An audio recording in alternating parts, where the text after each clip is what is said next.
Sabrina Scott walked out of prison before dusk fell. She had been temporarily bailed out of jail for one day. Holding a slip of paper with an address on it, she arrived at an old mansion halfway up the mountain when it was almost nightfall. The bedroom was pitch black, and she smelled thick, pungent blood as soon as she entered. Before she had adapted herself to the darkness in the room, a pair of strong arms grabbed her, and she fell into a man's embrace. A hot breath blew by her ear. "So, you are what they sent for me to enjoy before my death, the cool girl." Sabrina's tears came rolling down her eyes. She suddenly felt frightened, and her voice trembled. "Are you dying soon?" "Yes." "Do you regret doing my business?" The man sneered faintly. "I don't regret it," Sabrina said miserably. She had no room for regret because her mother was waiting to be saved by her. A couple of hours later, the man finally fell asleep. Sabrina had no time to be in fear, and she quickly fled the mansion. At that time, the night sky began to rain heavily. She ran in the rain to the Lynn residence. She kept banging hard on the door. "Open the door. Quickly, open the door and give me the money. I need to go save my mother. Open the door. Open the door." Bang! The door was pushed open from inside. The person behind the door looked at Sabrina with contempt and disgust. Sabrina rushed up and looked at the person with a pleading look in her eyes. "I have done what you asked me to do. Quickly give me the money. My mother's life cannot wait any longer, please. Your mother is dead, so you no longer need the money."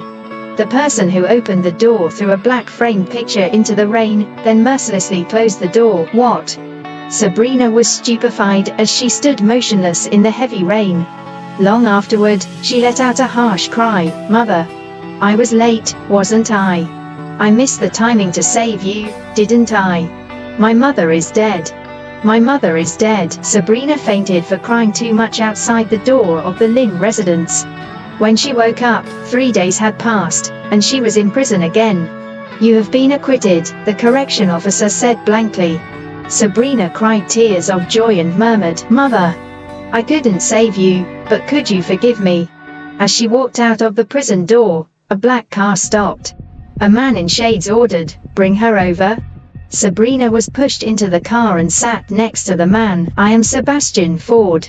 I'm taking you to get a marriage certificate." "What did you say?" She thought she had heard it wrong. Sebastian's gaze cut through Sabrina's thin sunken face like a sharp razor, and stared into her eyes. He squeezed her chin, and forced her to look at him. "Wasn't it your plan to be married to me all along? Are you deliberately using this method to anger me, and to arouse my interest in you? Let me go. I don't even know you." Sabrina was horrified and wanted to get out of the car. With a backhand motion, Sebastian pinned her against the seat with his elbow, glared at her with a sinister gaze, and said in a cold voice, "Woman, listen up. You will be dead if you dare to get off the car." Sabrina was scared. She had tears tumbling in her eyes, and she said in a weak voice, "I don't want to die." The man led Sabrina through the main house, towards the low-leveled rooms in the yard. He handed Sabrina to a few maids, and said, "Find some clean clothes for her, and let her take a bath." But Sabrina had to escape. "That woman escaped by jumping out of the window," the maid said in fear. At the back of the mountain, holding onto thorns and vines to go down, Sabrina managed to escape the search from the Ford family by hiding under a dense vine, despite having her clothes torn. Early morning on the following day, she went to the Lynn residence again. How did you escape from prison?" Jade asked with a guilty expression. Sabrina said mockingly, "Mrs. Lynn, I have been released after serving my full sentence. Uncle Lynn, 4 days ago, you came to visit me in jail and told me if I followed the address given and stayed with a man for a night, you would give me a son to save my mother. So, I stayed with that man, but my mother died." Lincoln felt guilty but argued, "Everyone has their fate. I was kind and wanted to save your mother, but your mother died too soon. Could you blame me for that?" Sabrina gritted her teeth and asked calmly, "Where was my mother buried?" Lincoln answered in vague tone, "Of course she was buried in the soil cemetery back at your hometown. You ungrateful person, leave now." Lincoln tossed $1,000 and said, "This was for your service that night." If someone had to pay, shouldn't it be that man who needed to pay me? Since he is dead, then there is no use for it. Besides, I'm not a call girl. The reason I promised you was, firstly, to save my mother, and secondly, to repay your kindness for nurturing me. So from now on, our debt is cleared. As she was about to turn into the main road, a showy bright red sports car blocked her way. Selene Ling came down from the car in heels.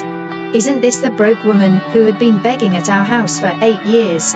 Sabrina, how many men have used you and you still haven't showered? Your odor is killing me. Slap. Sabrina raised her wrist and hit Selene right across her face. Selene was filled with anger and roared, You dare to hit me? Sabrina's tone was dull and impatient. It's great now you are just as dirty and smelly as me. In order to get a job, she assumed the identity of Layla Young, and got hired as a waitress at a fine dining restaurant. For weeks past, Sabrina went up to the 3rd floor to serve the Platinum VIP room. She had her head bowed and focused on serving the dishes when her wrist was suddenly caught. She shuddered, and looked up at the customer. She was immediately stunned. Sebastian Ford gripped her hand tightly. His eyes glinted with murderous intent. How did you know I dine here often? Layla Young. You concealed the fact that you were just released from prison by changing your name to Layla Young. Sabrina was in despair. Why do you always refuse to leave me alone? Why? Her eyes were instantly reddened in anger and frustration. She suddenly lifted her wrist and bit Sebastian's arm, making him release his grip due to pain. Sabrina turned and ran away as quickly as she could. When she was walking on the road, she started bawling uncontrollably. A woman who had just passed by patted her on her back and said, Girl, are you experiencing early pregnancy symptoms? Early pregnancy? Sabrina shuddered. She went to the hospital in a panic. 10 minutes later, the doctor said affirmatively, You are pregnant. Sabrina staggered. No, I can't be pregnant. She touched her lower abdomen. The baby in her belly was her only flesh and blood. A sense of joy and expectations of being a new mother came all over her. Early morning the following day, Sabrina came to the prison and begged the guard. Can I please see Aunt Grace? Grace left a number for you when she was released, the guard said, handing her a slip of paper. 2 hours later, in the VIP ward at a private hospital, Sabrina met her cellmate, Grace Summer. Grace opened her eyes and said, Sabrina, I could finally meet you. I asked that brat to bring you over, but he kept saying you went back to your hometown. I came back from my hometown, Aunt Grace, Sabrina lied. Finally, she bit her lips. Aunt Grace, could you loan me some money? How much do you want? I'll give you. A gentle voice could be heard from behind her.